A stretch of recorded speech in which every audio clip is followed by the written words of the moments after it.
সিলেটের ভক্তদের খুশি করে দিয়েছেন তাদের দুলাভাই মঈন আলী। নাসির হোসেনকে তুলোধুনো করে ৮ বলে ২৮ রানের ক্যামিও ইনিংসের পর বল হাতে শিকার করেছেন গুরুত্বপূর্ণ 2 উইকেট। সিলেট টাইটান্সকে জিতিয়ে শ্বশুরবাড়ির মান রেখেছেন সিলেটি জামাই মঈন।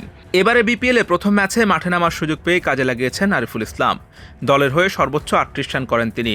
ইমন, আরিফুল, মঈন, ওমর জাহিদের ব্যাটে ভর করে ১৮১ রানের বিশাল টার্গেট দেয় সিলেট।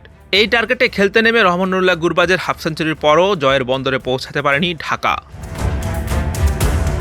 টসে হেরে আগে ব্যাট করতে নেমে পারভেজ হোসেন ইমনের দারুণ ব্যাটিংয়ে ভালো শুরু পেয়েছিল সিলেট টাইটান্স। তবে মাঝের ওভারগুলোতে খুব বেশি রান তুলতে পারেনি তারা।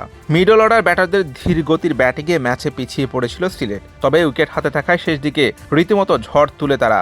বিশেষ করে মঈন আলী ৮ বলে করেছেন ২৮ রান। নাসির হোসেনের স্পিনে ভেদরক পিটুনি দিয়েছেন তিনি। ১৯তম ওভারে ৩টি ছক্কা, ২টি ৪ সহ মোট ২৮ রান তুলে নিয়েছেন। সিলেটের জামাইয়ের দারুণ ফিনিশিংয়ে ২০ ওভারে ৬ উইকেট হারিয়ে ১৮০ রান তোলে সিলেট টাইটান্স। দলের হয়ে সর্বোচ্চ ৩৮ রান করেছেন আরিফুল ইসলাম।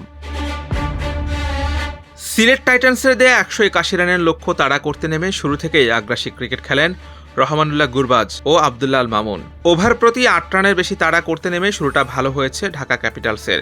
গুরবাজ ও মামুনের উদ্বোধনী জুটি প্রথম ৪ ওভারে তুলেছে ৩৯ রান। ৫৬ রানে প্রথম উইকেটের পতন ঘটে। সাজঘরে ফেরার আগে তার ব্যাট থেকে আসে ১১ বলে ২৪ রান। এরপরই ব্যাট করতে নামেন গত ম্যাচের সেরা পারফর্মার নাসির হোসেন। বল হাতে নিজের বোলিং কোটার শেষ ওভারে দেন ২৮ রান। সে কারণেই সিলেটের রানটা গেছে ১৮০ রান পর্যন্ত। এরপর ব্যাটিংয়ে এসে ৭ বলে ৩ রান করেছেন নাসির হোসেন। নাসুমের বলে বোল্ড হয়েছেন ঢাকার এই অলরাউন্ডার। শামীম হোসেন পাটোয়ারিও নাসিরের পথ অনুসরণ করেন। ২ বলে ১ রানেই থামে তার ইনিংস। বাউন্ডারি লাইনে দুর্দান্ত এক ক্যাচের শিকার হন শামীম। যদিও এই আউট নিয়ে তৈরি হয়েছে বিতর্ক। কেউ বলছেন সিদ্ধান্তটি সঠিক, আবার কেউ বলছেন ভুল। পরপর ২ উইকেট পড়ার পর হাল ধরেন গুরবাজ সাইফ হাসান। ঢাকার ভক্তদের জয়ের স্বপ্ন দেখান তারা। তবে সেটাও বেশিক্ষণ স্থায়ী হয়নি। দলীয় ১০৪ রানে আউট হন গুরবাজ। ৪৪ বলে ৫১ রান করেন তিনি। আজও বড় ইনিংস খেলতে পারলেন না সাইফ। ১৪ বলে করেছেন ২২ রান। এবারের বিপিএলে এটাই তার সর্বোচ্চ ইনিংস। ঢাকা ক্যাপিটালসের ক্যাপ্টেন মিথুনও হতাশ করেছেন। ৭ বলে ৭ রান করে ড্রেসিং রুমের পথ ধরেন। পথ হারানো ঢাকাকে আর কেউই পথ দেখাতে পারেননি। ইমাদ ওয়াসিম, সাব্বির রহমান সবাই হয়েছেন একে একে ব্যর্থ।